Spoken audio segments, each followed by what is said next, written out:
Jail জুলুম দিয়ে ফাঁসি দিয়ে আমাদের অত্যাচার করে কোনোভাবেই দিনের থেকে আমরা সরাইতে পারবো না। আমরা জানি যে সমস্ত লোকজন আজকে রাজনীতিতে আইসা আবার ঠান্ডা শুরু করছে তারা 16 বছর কোন অবস্থায় ছিল। আজকে আমি মনে করি এক ফ্যাসিস্ট গেছে আর এক ফ্যাসিস্টের আগুন হয়ে গেছে। আমরা কারো ভয় করে রাখতে পারি না। অন্যায় বিরুদ্ধে কথা বলবো, তুমি যেই দোকানে যাও না একটু উন্নত হন, জনগণের কাছে বলবো এক ফ্যাসিস্টের পরে এক ফ্যাসিস্টের জন্য চলতে হয়। আমরা বলবো আজকে যারা আমরা প্রত্যেকেই অত্যাচার করছিলাম, আসেন ওই ফ্যাসিস্টরা চলে গেছে তাদের জন্য আবার বিরাট পথটা স্বতন্ত্র হয়।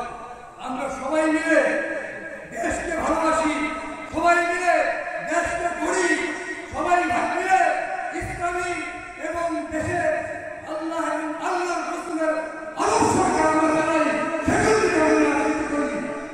পেট পূজার জন্য আমার জ্ঞান বেড়েছে জন্য আমরা রাজনীতি করি না। এজন্য আমার তিন ধারার সমস্ত লোকদেরকে উদাত্ত হবান যে আমরা অন্যায় অপরাধকে ছেড়ে দিয়ে দেশের জন্য, জনগণের জন্য, ইসলামের জন্য, নবীর আদর্শের জন্য আমরা কাজ করব। আর এর ব্যত্যয় যদি ঘটে, যদি কোনো জায়গায় অন্যায়ভাবে কিছু হয়, আমরা কারো ভয় করি না, আমরা সেখানে প্রতিবাদ করবো ইনশাআল্লাহ। আমরা ভয় করি একমাত্র আল্লাহ।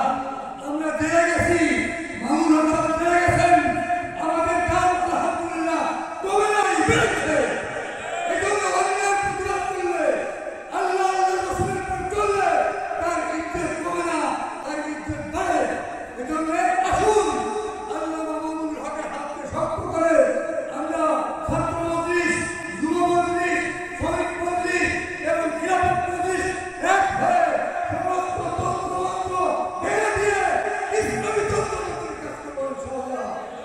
আমরা আপনাদের পাশে আসি, ছিলাম এবং থাকবো। আমরা নতুন কেউ নেই দেশে, আমাদেরকে মানুষ চিনে, আমরা মানুষকে চিনি। এজন্যই আমরা বলবো আমাদের যে সহযোগী সংগঠন আছে একে অপরের সাথে ভক্তিত্বের বন্ধনের সাথে আমরা কাজ করবো। মাহবুব ভাই বলে গেছে ছিলাম সভাপতি যে আমরা ব্যানারে কান্না বসলো, আমরা ব্যানার করার সময় বা পোস্টার করার সময় কার নাম দিতে হবে, কার নাম দেওয়া যাবে না, এই সমস্ত জিনিস নিয়ে গেল। আমি আপনাদের বড় ভাই এই জিনিসকে একটু সামনে আর কোনো জিনিস না দেখি, একে অপরের বন্ধু হিসেবে, একে অপরের বড় ভাই ছোট ভাই হিসেবে, একে অপরের সহযোগী হিসেবে আমরা কাজ করবো।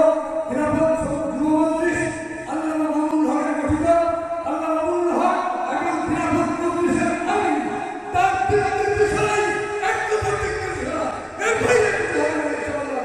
এজন্য আপনাদের উদাত্ত হবেন যে আমরা সবাই